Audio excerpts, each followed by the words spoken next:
Hi everyone, welcome back to my YouTube channel. Are you an international student who is pursuing or planning to pursue an LLM in the US? And you must be wondering that it is an expensive degree, so how can I make money on the side? So then this video is for you. In this video, I will break down what are the legally allowed jobs that you can do while being on F-1 visa, like being an RA or a TA, doing externships, OPT after your degree. And also I'll be talking about what kind of jobs are not allowed on your F-1, like being a freelancer or being a driver for Uber or Lyft. So let's get started. So number one is on-campus jobs. That is the safest and the easiest. So as an F1 student, you are allowed to work on campus up to 20 hours a week during the semester. Now, on-campus jobs such as being a research assistant to a professor, being a teacher's assistant to a professor, these are all paid jobs. You get paid by an hour. There are other jobs such as a library assistant, admin or office roles, dining hall jobs, bookstore cashier, working in the library. So the whole point is that the jobs must be on university premises or with a contractor serving the students, like a campus cafe. To start working, you need to notify your school's DSO, which is designated school official, and they'll give you a letter for your social security number. So here's the rule.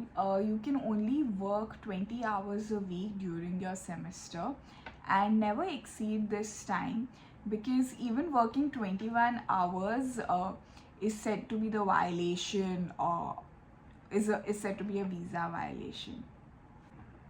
Now many people ask about externships.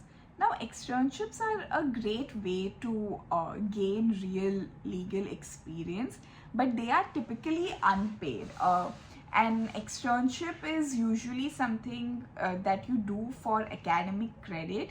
So instead of taking, maybe in exchange of credits, you're working for someone, so you are not really getting paid. But here, even regarding externship, here's the key. The externship must be organized through your law school. You must enroll in a related course or a similar course, and your DSO, of course, must be aware of it. Externships do not require OPT or CPT because they're considered part of your program. Just don't try to find an outside unpaid internship on your own and call it an externship. It has to be through your school. Even though you don't make money out of externship, it can be a good opportunity to work somewhere and maybe get an offer to join later after your law school. So I think doing an externship has its own benefits.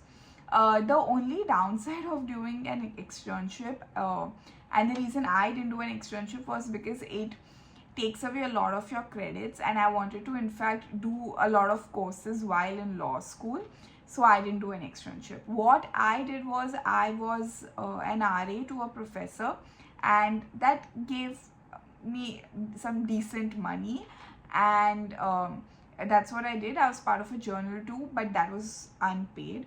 But being an RA gave me some good money, at least some good pocket money. Now CPT. CPT is curricular practical training. Many people ask about CPT, but this is generally not available for most LLM students because CPT requires that you've completed one full academic year on F1 status, and most LLM programs are 9 months long. So unless you're in a dual degree or an extended LLM program, assume that CPT is not an option. Now regarding OPT, OPT is work after graduation. So after graduating, you're eligible for 12 months of optional practical training, which is OPT. This is a work permit that lets you work full-time in any job related to your field of study. related to your field of legal study. So you must have, so the requirements are that you must have completed your LLM, file form I-765 with USCIS, and get an EAD, which is an employment authorization document, before you start working. So there is no STEM extension for us because LLM is not a STEM degree. So you just get 1 year of CPT at the master's level. You should use it wisely for internships, associate positions, legal research, and compliance works. And while you're doing your OPT, if you want to extend living in the US, you can convince your employer to file H-1B for you. Now, this is something completely new which even I was not aware of during my LLM degree, and while researching for this video I found out that there is a special category which is working for international organizations. So if you land an internship at places like UN, United Nations, World Bank, or IMF, there's a special exception. So you can apply to USCIS for off-campus work authorization under the international organization category. I was not aware of this during my LLM year, but you can just research more and find out if it's available for you. So so the benefits of doing this is that you don't have to wait for 1 year to complete your LLM. And this internship doesn't need to be law related. You of course need DSO approval and form I-765, and this work can be part-time or full-time while you're still at school. So this is actually great for somebody who's interested in international law, public international law, diplomacy, or human rights. But of course, research more. This is what I got on my research, and I was not aware of this during my LLM year. Then I would have maybe used it. So now, what are the kind of jobs that you cannot do? This is really important. Jobs which are strictly not allowed on F-1. Number one is working off campus without CPT, OPT, or special authorizations. Gig jobs like Lyft, Uber, DoorDash, or freelancing. Unpaid internships at for-profits without school sponsorships. Paid cash jobs like babysitting or tutoring on the side.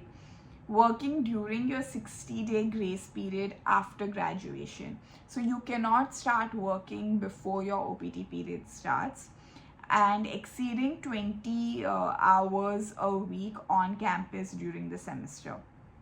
So if you violate any of these, your service record could be terminated and you could lose your visa and be barred from future US immigration benefits. So now here is the recap and final tips.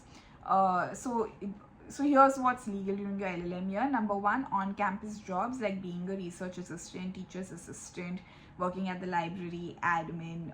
Of course, you can work only 20 hours a week at max. Then externships, which is school sponsored, and these are in exchange for credits and not for money. Of course, post-grad OPT, you have 1 year to do law-related work without an H-1B visa. And next is working for international organizations like UN, World Bank, with the approval of USCIS, of course. And so that's it. So just remember that before you accept any opportunity, always check with your DSO. They're the first line of protection for your status and can guide you through any work authorization process. So if you found this video helpful, please give it a thumbs up and subscribe to my YouTube channel for more legal career advice, career tips, life as an international lawyer in the US. And if you have any more questions, please drop them below. I respond to as many comments as possible, and your comment might be featured in the next week's video. Thank you.